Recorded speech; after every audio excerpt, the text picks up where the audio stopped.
introduced me as a member of the Central Committee. But my other credential for this talk is that formally I would have considered myself a Stalinist. Obviously, I wouldn't have described myself as a Stalinist. I would have called myself Marxist-Leninist, you know, and things like that. And before, I suppose, I get heckled and you boo me off stage for that, why did I believe that, right? It's because I came to Marxism as a teenager. I read the Communist Manifesto. I don't know that I understood every word of it, but I was like, you know what? This is mint. The Russian Revolution, like, that is sick. And they've lied about it. They've lied about the Russian Revolution. They're lying about capitalism. They must be lying about Stalin. And like, I thought that defending the Russian Revolution, defending the USSR, meant defending every single part of it. And therefore, my belief about Trotskyism was informed by that fact. I thought Trotskyism was a total repudiation of that, actually, that essentially it was revisionist, it was counter-revolutionary, and essentially it was at the root of all the British left's failures. And to be honest, I thought most of the Trotskyist left were a complete joke. Actually, you know, they are a joke. But the reason I thought that they were a joke was basically I was like, how can you just dismiss outright all of the historical progress that was made by the Russian Revolution, not offering any serious explanation? I actually had a really horrible encounter at my first year of university with a so-called Trotskyist when I said, what's your position on the USSR? They were like, oh, well, it wasn't socialist, it wasn't communist. And I was like, get lost, get out of my face. Do you know what I mean? But like I say, actually, in that regard, it's actually the polar opposite of Trotsky. Trotsky spent his whole life trying to offer serious explanations for things. And it's important to say also up front that Trotskyism isn't just defined by what it isn't. It isn't just anti-Stalinism. So actually, it's a positive extrapolation of Marxism. And that is what I'm going to spend the majority of this talk talking about, not necessarily just explaining everything Trotsky criticized Stalin for. And like I say, genuine Marxists, including Trotsky himself, have always, and I'm going to say this up front, have always defended the historic gains made by the abolition of capitalism in Russia and the establishment of a worker state, no matter how actually degenerated that it became. And so Trotsky's critiques, they were never rooted in a personal rivalry that he had with Stalin or a kind of a power struggle or anything like that. You know, that's the kind of bourgeois historian's version of it. Nor did they come from this kind of innate counter-revolutionary impulse that Trotsky seemed to have. His critique of the bureaucratic caste in the USSR was actually an attempt to defend the USSR and defend its revolutionary achievements and prevent the restoration of capitalism. Or, worse, it's defeat by fascism, basically. It's complete annihilation. And before we go forward, obviously, I said at the beginning that I wouldn't have called myself a Stalinist, even though that was my beliefs. It's important to clarify what we mean by Stalinism. It's not kind of just an insult or a lazy kind of label that we put onto things. It is a scientific category. Obviously, we use it to distinguish between Marxism, genuine Leninism, and the specific policies and outlook that developed under Stalin and were kind of later adopted by so-called Marxist-Leninists.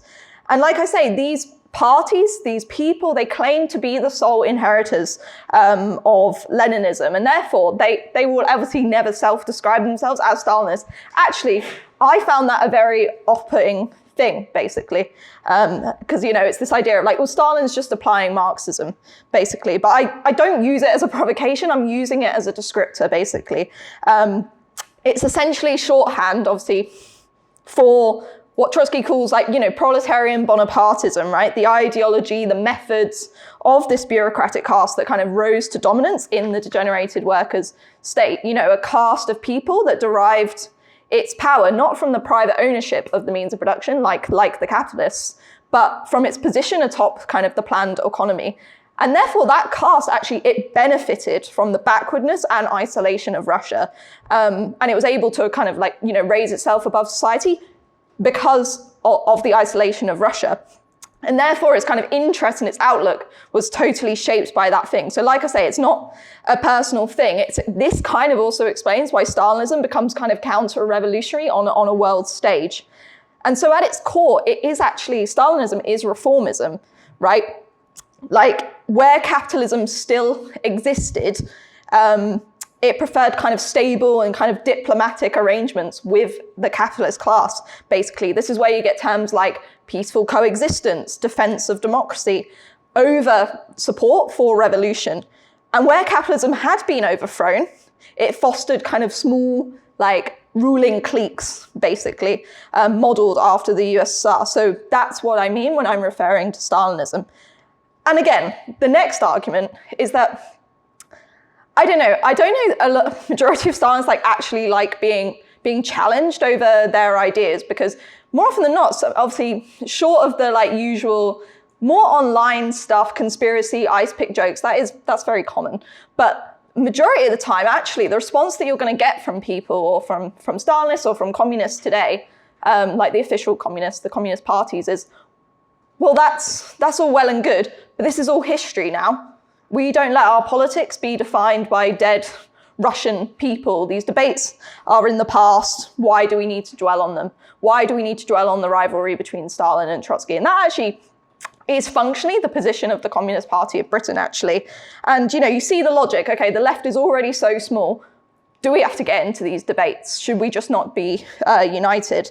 But I'd say also, like, what you have actually in this kind of mindset where you don't want to grapple with why you have the restoration of capitalism in Russia, why you have the restoration of capitalism in China, why revolutions fail, they're kind of, it's an outright denial again, like of the possibility of revolution. It kind of is a conservativeness actually towards the working class and things like that. And you can argue that it's all history, but the point is Marxists don't actually run from history. We study it to arm ourselves.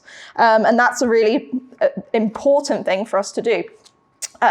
So the point of this debate also is not to find, I'm not just going to give you a series of quotes that Lenin says and that where he agrees with Trotsky from here, here, here, here. That's actually the method of the Stalinists, taking quotes, ripping them out of context and showing that to prove a point. I want to give the context of these debates, where these ideas of Lenin and Trotsky are converging, and essentially point out in reality, in history, where they are proven to be kind of converging.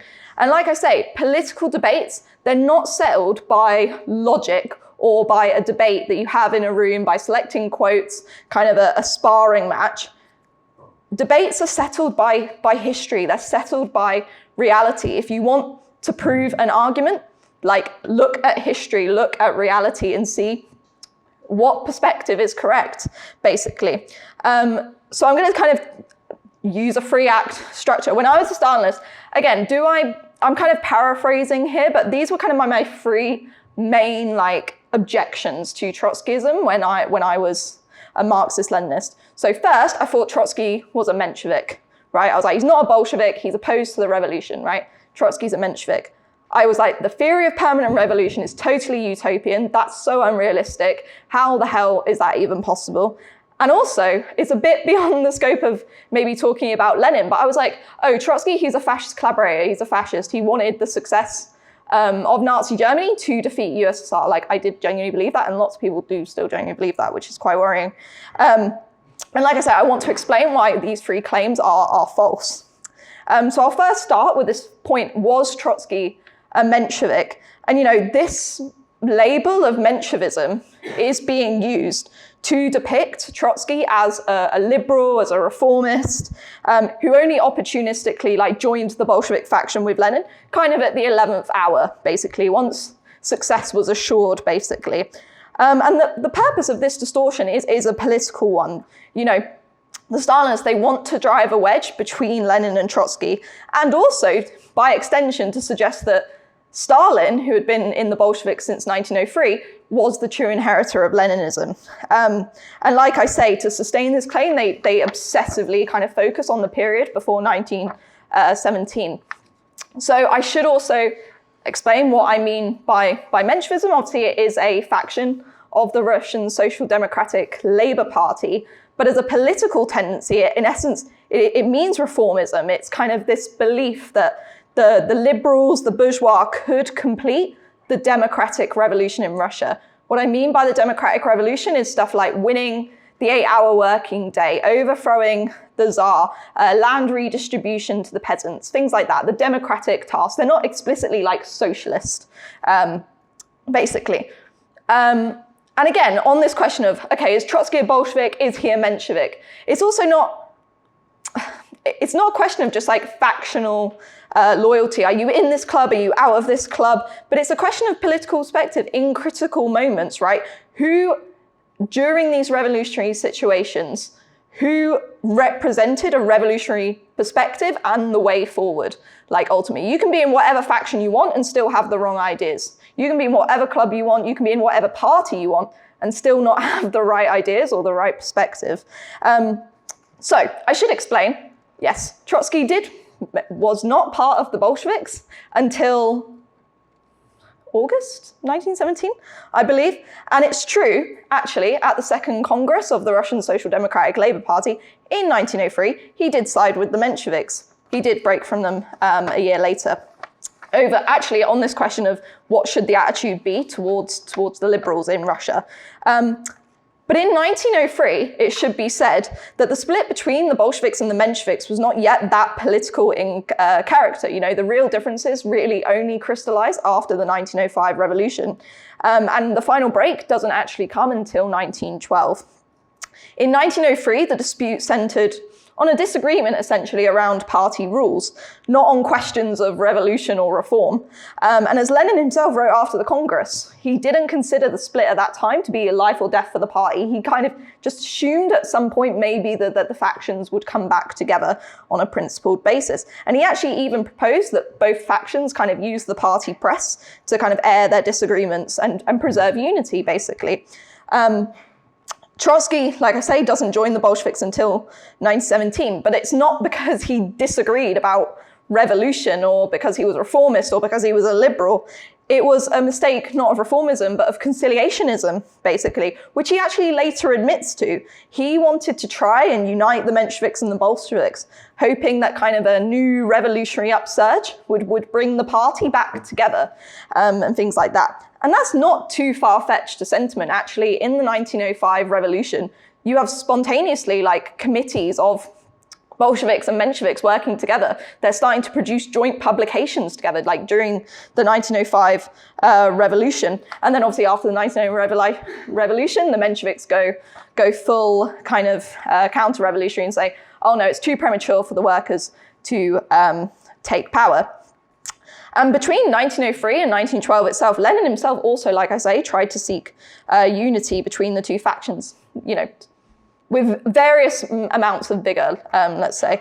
But by 1905, like, what's Trotsky doing, actually? Like, his revolutionary credentials are really clear. He's obviously the chair of the St. Petersburg Soviet, which Lenin describes, obviously he's outside of Russia at this time, as the embryo of a future provisional revolutionary government. And what, should I say, were the Bolsheviks doing at this time? They were taking a sectarian attitude towards these spontaneous organizations of the workers, and they basically stayed well clear of them, something that Lenin actually had to correct. And like I say, it was this that was like the real dividing line between, I suppose, the Menshevism and Bolshevism. You actually have Lenin and Trotsky on one side defending the revolutionary action of the workers, and the Mensheviks on the other in 1905. Even before 1905, actually, Trotsky wrote a pamphlet called Before the 9th of January, arguing actually in agreement with Lenin that the liberal bourgeoisie was going to be more afraid of revolution, basically, than overthrowing the Tsar. Like, they would rather not have a revolution if it means, you know, yeah, basically. And like I say, he criticizes them as being indecisive, of being treacherous, and things like that. Just to give another example, in 1907, Trotsky's convergence with Lenin was more explicit, actually. Trotsky gave a speech on kind of his attitude, or what the attitude should be towards the liberals in Russia and the bourgeois parties and things like that. And Lenin says, "These facts are sufficient for me to acknowledge that Trotsky has come closer to our views. Quite apart from the question of uninterrupted revolution," we're gonna put a pin in that. "We have solidarity on fundamental points in the attitude towards the bourgeois parties." And so Trotsky's kind of continuing refusal to join either faction stemmed from this hope to preserve kind of the unity of Marxists and avoid demoralization, actually. And it was a sincere but kind of mistaken attempt to hold together the forces of Russian Marxism. And it's this conciliationism, not reformism, that was the source of his disagreements with Lenin before 1917.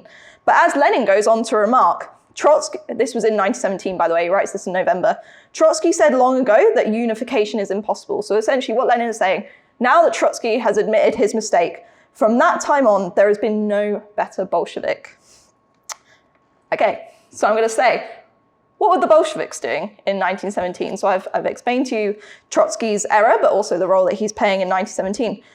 Stalin and his followers actually obviously later exploit this point that he was, non-factionally aligned to brand him a Menshevik, basically, forgetting that they themselves in 1917, I would say, were guilty of the same error, this kind of conciliationism, unity mongering. But actually, I would say the context of it was far worse, actually. As late as April, Stalin publicly supported the Mensheviks' call for unification with the Bolsheviks, precisely the position that the Mensheviks held in 1905.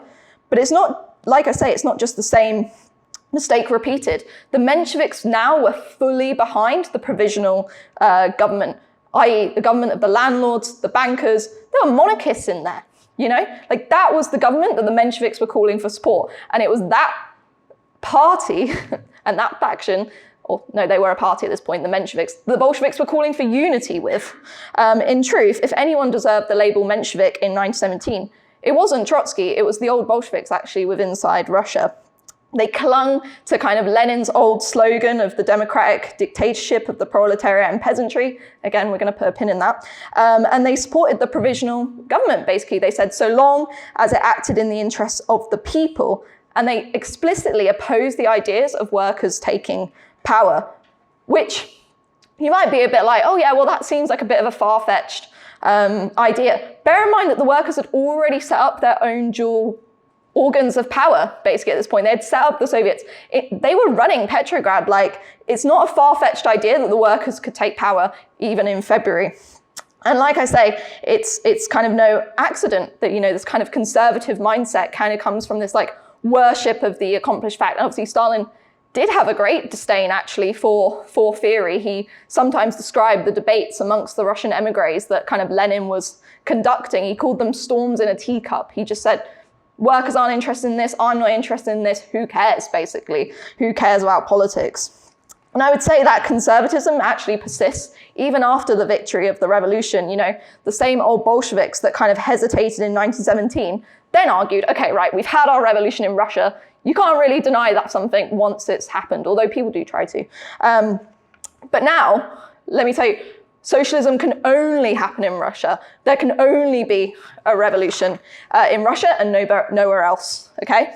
And such kind of statements, they kind of reveal this persistence of what is quite an archetypal idea of the Mensheviks, actually, this kind of, we call it the two-stage mentality. The idea that the socialist revolution in Europe, in the colonial countries, they have to wait until all of the bourgeois tasks are completed. And like I say, a perspective that is far closer to Menshevism than Trotsky's theory of permanent revolution.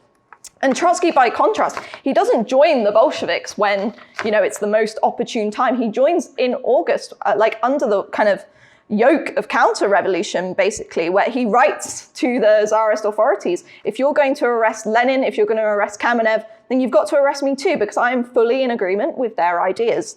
But even before then, if you look at his writings from March in 1917, and then you read Lenin's letters from afar, these two men, independently of each other, are drawing the same conclusions about the revolutionary process in Russia. And this is also the point. The purpose of revolutionary theory and of building a party is not just like an abstract organization, like you get to put on your Bolshevik badge and things like that. It's directed towards the conquest of power. And precisely the old Bolsheviks failed in 1917 to direct themselves or direct the workers towards the conquest of power. They failed ultimately in their task and things like that. And like I say, that's not something that you can accuse Trotsky of. And actually, he was warmly embraced, actually, by the majority of Bolsheviks when he joined the party. I think there's a quote from a Bolshevik inside Russia who says, as soon as Trotsky arrived and he gave that first speech in Russia, this was before he formally joins the Bolsheviks, they say, we just considered him one of our own, basically, because his ideas were in full agreement with ours. And like I say, the attempt, like I say, to brand Trotsky and Menshevik is a historical inversion, actually, because who is really taking the Menshevik position at this time? And actually, this is a position that I would say modern day Stalinists, they continue with. Their heirs, they claim to follow Lenin, but they still advocate alliances with, progressive sections of the bourgeoisie, using actually the same logic of the Mensheviks in 1905, i.e., the working class is not ready for revolution. The objective conditions are not ripe for socialism. In the United States, they call for support for the Democrats and things like that. In Britain, they'll uphold the British road to socialism, which calls for alliances between different classes and sections of society. And where they hold power, actually, obviously in all across the world, you've got communist parties in power. They carry out the dictates, actually, of capitalism. They'll explain that the workers are not yet ready to take power. They're not ready for a socialist economy. We haven't accumulated enough of capital and things like that. And so socialism becomes relegated to this kind of indefinite point in the future. I'm thinking about kind of China and Vietnam, like in this regard. And like I say, this stage theory, this reasoning, this kind of postponing of workers' power to the future, inevitably leads to kind of opportunism and a subordination actually to liberalism, because they feel almost like if they're at the heads of revolutionary movements, I'm thinking, for example, now in Italy, in Spain, in France, in the post-war period, they're almost like, we're duty-bound, basically, to refuse power. In 1968, de Gaulle was like, oh yeah, the communists, they've got power now, like he fled the country and things like that. And they actually, in a lot of these cases, help the bourgeois take power, basically, and put it back into their hands, basically simply asserting that, the workers aren't ready to take power. And like I say, they seek alliances rather than relying on the strength of the working class. And like I say, the proof is in the pudding. History teaches us precisely the opposite, that the revolution is advanced by the working class independently of its own initiative, demanding or putting forward its own political program, fighting for itself and things like that. And that was the essence of both Lenin and Trotsky's outlook. And that was the dividing line. It wasn't this kind of artificial one between like, oh, okay, are you in or out of the Bolshevik faction?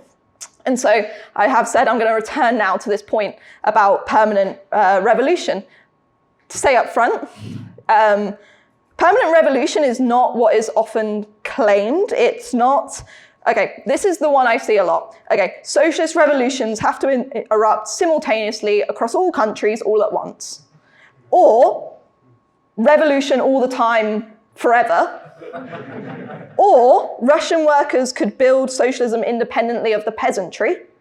Nor is it the notion that revolution is only possible in Europe with mature capitalist economies. It is none of those things. That's how it's often described by the so-called Stalinists. That's what I believed. And I probably believed kind of a flavor of all of them, to be quite honest. But in fact, Trotsky's theory asserts precisely the opposite. That in countries actually with delayed or uneven capitalist development, where you have remnants of feudalism, imperialist domination, the working class would lead the charge against these kind of feudal overhangs, basically. They would lead the charge against monarchy, against absolutism, landlords. But having carried out that task, these democratic tasks, they're going to fight for their own class interests. They're not going to just willingly hand power to the bourgeois. Like, oh, okay, Marx said that the bourgeois is going to play this historical progressive role. So here you go. Can you please carry out your historical role, basically? The working class has no interest in doing that. And it will eventually move actually towards kind of encroaching on private property and abolishing that altogether and setting up a workers' state, basically. And, this theory doesn't come out of nowhere. It's not just like Trotsky's like, oh, that sounds like a much better idea if we do it that way.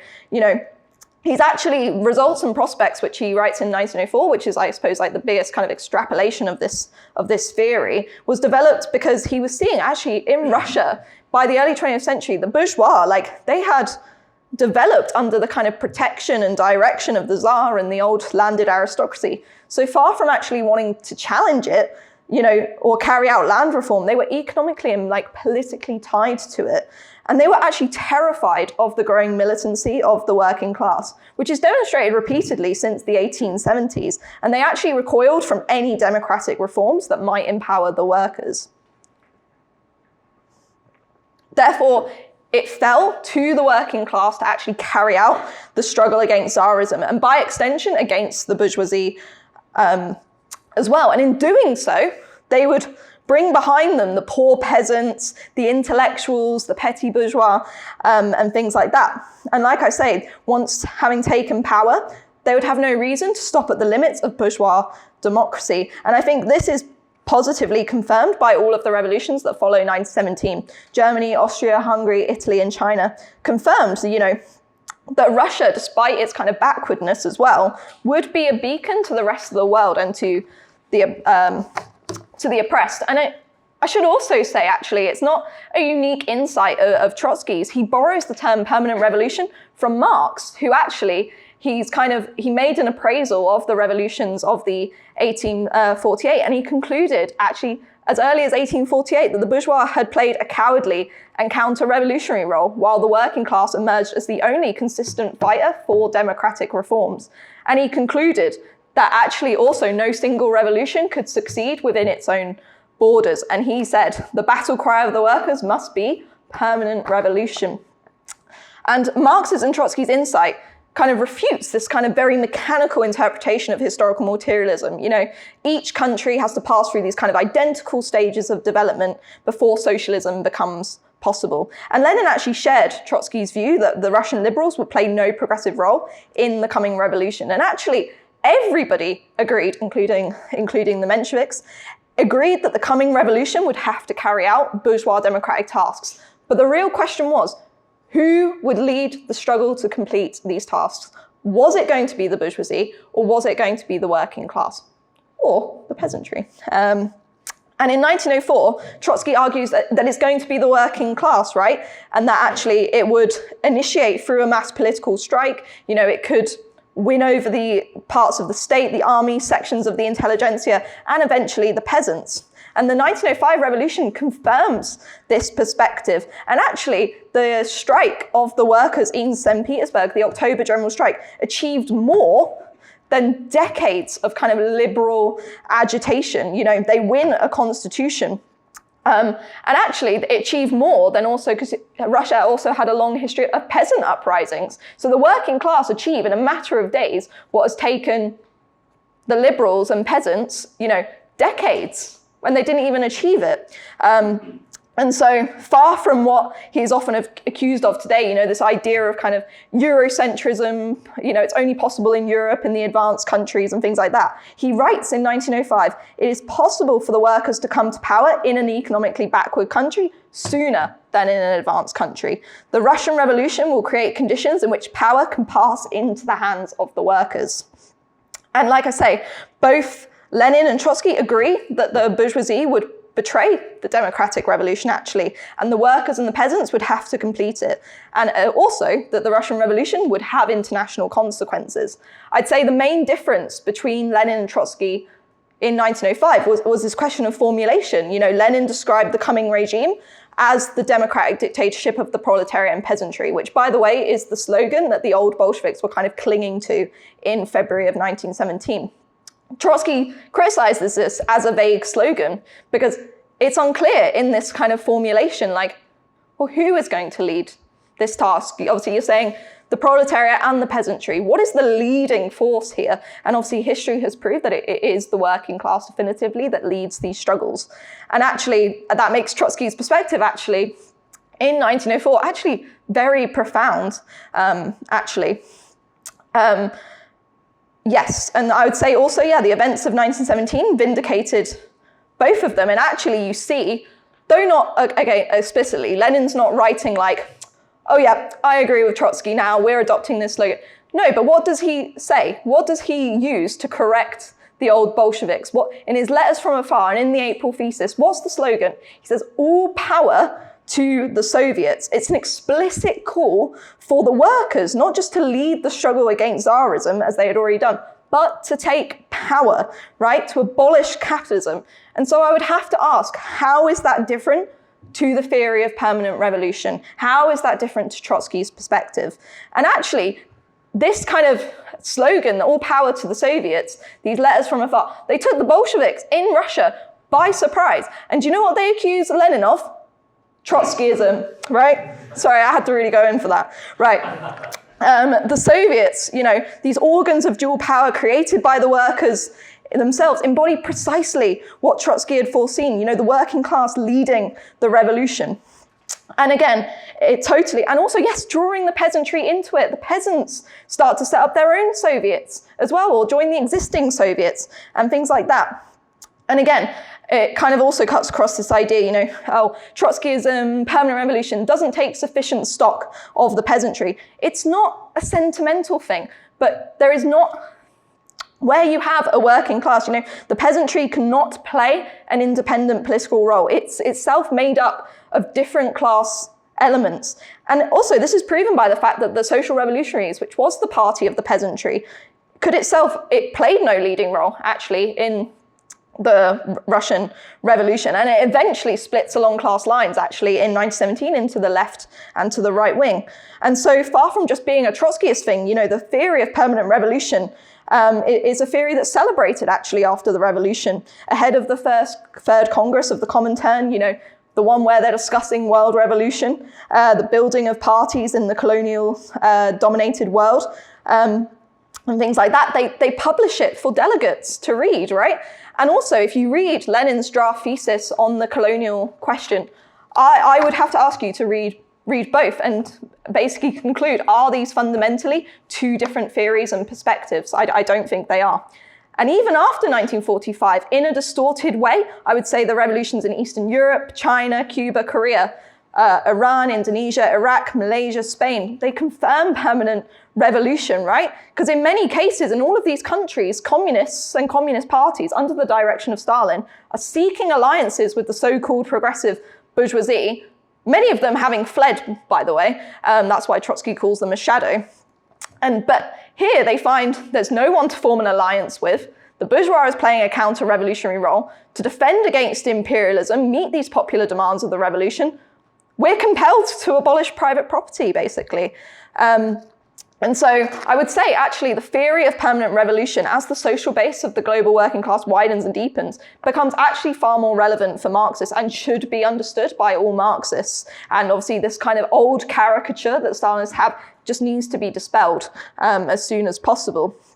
Because where workers and peasants mobilize today in the world, I'm thinking about Nepal, Madagascar, right? They face still the fundamental choice, right? Do we have this revolution and replace one set of bourgeois politicians for another? Or do we build our own independent organs of power and run society for ourselves, right? And to deny actually this point that the working class has to play a leading role in revolutions is actually just a denial of historical materialism. It means that you're always going to place your faith in the so-called progressive bourgeoisie, right? In capitalist institutions like the UN, or so illusions in things such as, I don't know, like liberal Zionism or like the two-state solution and things like that, or even a one-state solution, this idea that you can have a democratic, secular state in capitalism, almost that Israeli capitalism doesn't have a fundamental interest in displacing the Palestinian people. It is completely utopian to sow any illusions in bourgeois politicians today. And the truth is that the real fighters against poverty, against oppression, is always the working class. They're the only people with the consistent interests in fighting for these things, including democracy. And so I'll deal with this other attack line, which I said is kind of a bit beyond Lenin specifically, but I think it does need to be addressed because it's an outright falsification, right? Is Trotsky a fascist or fascist collaborator? Did he want the victory of Nazi Germany? And like I say, this is used to show Stalin as actually obviously being the gravedigger of Nazi Germany and obviously to smear Trotsky. But I will start with this point. Was Trotsky truly a fighter against fascism? I wouldn't say that it's evidence enough to just point to the Red Army's victories, them marching into Berlin, and, the heroism actually of the Soviet workers in fighting against the Nazi regime. The thing that I would have to ask is, who laid the political and material groundwork for Hitler's rise and the catastrophic invasion of the USSR by Nazi Germany?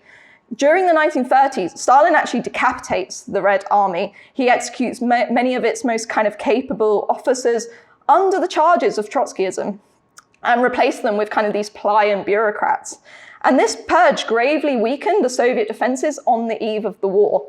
And Trotsky also, he rejects the notion that Stalin's regime represented a genuine anti-fascist force. Because for him, and for Marxists, fascism is not just an ideology, it's the bourgeoisie's counter-revolutionary response to kind of revolutionary upheavals. It's a violent attempt to destroy the workers' movement and restore capitalist stability. And I would say Stalin only fought fascism when it directly threatened the bureaucratic interests of the caste of the USSR. And the true defeats, like I say, of fascism, like Trotsky argued, could only come through the victory of socialist revolution, not through military or diplomatic maneuvers. The revolutionary movements that arose across Europe after World War I failed, not because of lack of courage, but because they lacked this revolutionary leadership. It was Stalin's betrayals, his suppression of the revolutionary movements, his pursuits of alliances with bourgeois forces that I would say paved the way for the fascism's rise and the barbarism that followed. You need only look to Germany. You have a very young, inexperienced communist party. Its political leadership, its cadre, had been murdered by the Social Democrats, right? They looked to the Comintern, like, how do we combat this rising fascist threat? And essentially this theory is developed, social fascism, essentially, actually the greater evil is actually the social democratic workers, because not only are they fascist, they deceive the workers into saying they're not fascist, basically. And precisely at a time where unity amongst the working class forces was most needed to basically have a physical and kind of political confrontation with the fascists, they were divided. Trotsky always insisted that you still have millions of workers in Germany that follow the social democratic parties, and the communists have to find a way to reach them. It requires this unity in action. And it's only through a joint struggle, actually, that the reformist leaders who have no interest in overthrowing capitalism will be exposed.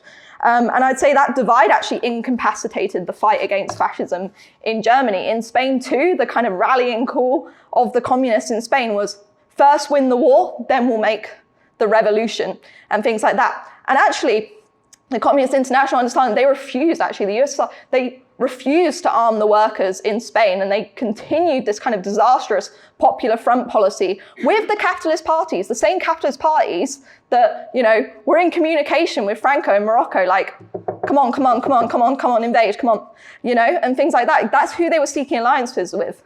And it's basically, he sells out the Spanish movement, the Spanish masses, the Spanish partisans. He sells them down the river because he wants an alliance with Britain and France against Nazi Germany, who he then also later, by the way, makes an alliance with in the hopes that Nazi Germany won't invade the USSR. And like I say, this whole policy, it sows confusion within the international communist movement. And actually, when the USSR allies with Germany in the Molotov-Ribbentrop Pact, which I always find, oh my God, this is always so insane where they're saying Trotsky is a fascist collaborator. There's quite literally a photograph of Stalin shaking the hand and making an agreement with the Nazis. Is that not collaborating with fascists? I don't, anyway. But the communist parties, like I say, there's kind of a truth in every era, right? When Germany invades the USSR, when they are allied, this is before the invasion, they rightly denounce, actually, like the British Communist Party, they rightly denounce British imperialism, right? But when Germany then invades the USSR, they have to turn on their heel and embrace Churchill as kind of an anti-fascist ally to the working class. They have to bow to the Western powers and things like that. The same Western powers, by the way, that hoped that the Nazi Germany would totally extinguish the USSR and then they could kind of come in and reap the rewards, basically. And so the real lesson here is not, Fascism can't be defeated through alliances with sections of the capitalist class or through moral appeals. It can only be overcome by kind of uniting workers in the struggle to overthrow capitalism itself, the system that actually breeds and creates fascism, right?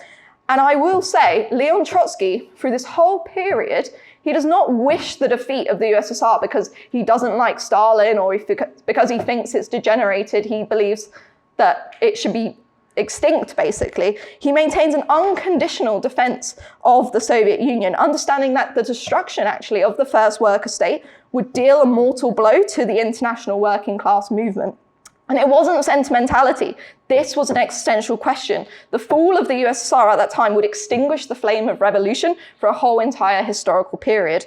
And therefore, Trotsky's position was the opposite of this kind of later caricature, actually, because this was a real position of some so-called Trotskyists, but it was not Trotsky's position. This idea of neither Washington nor Moscow, basically. And actually, Trotsky scorns, actually, this kind of liberal moralism. And things like that. He actually writes quite extensive kind of letters and polemics against, leaders in Western Europe who refused to defend the USSR against Nazism, and therefore, actually by extension, they allied themselves with the bourgeois liberals.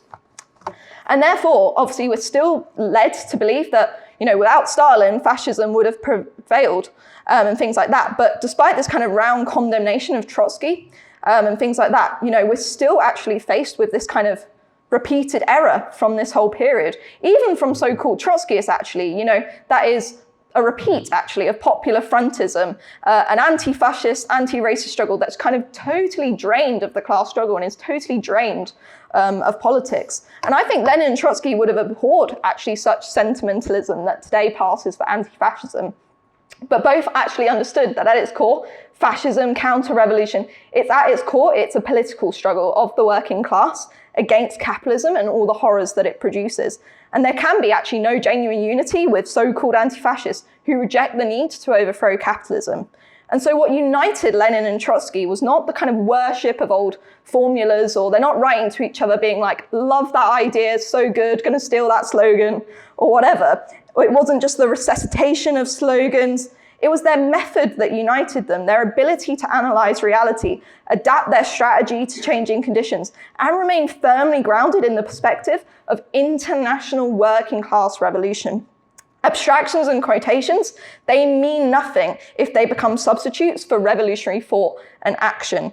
And like I say, theory is not the thing that created the errors of Stalin. In fact, like I say, Stalin had an open disdain for theory, favoring this kind of empirical approach. And then he would just kind of cook up theory kind of after the fact to kind of justify his own kind of empirical zigzags. And by extension, Trotskyism was a kind of theoretical invention of this bureaucratic caste. It wasn't born of kind of factional vanity or personal rivalry. Like I say, it is invented as a weapon in the struggle of people like Stalin, Zinoviev, Kamenev, in their bureaucratic struggle for power. And what Trotsky represented and what Lenin shared was the kind of living continuity of Marxism, the belief that socialism could only be achieved through the self-emancipation of the working class. And so our task today is not to endlessly quote Lenin or Trotsky to prove a point online, but to apply their method to analyze the class relations in our own time, actually, and build an independent revolutionary movement. And that's their legacy. And Trotsky's ideas remain hugely powerful, not because of myth or nostalgia or a cult of personality, but because they speak to the truth of the situation. Capitalism breeds crisis and barbarism. Workers have to rely on their own strength and organization. And that international socialism, not reform, not progressive alliances, is the only road to human liberation.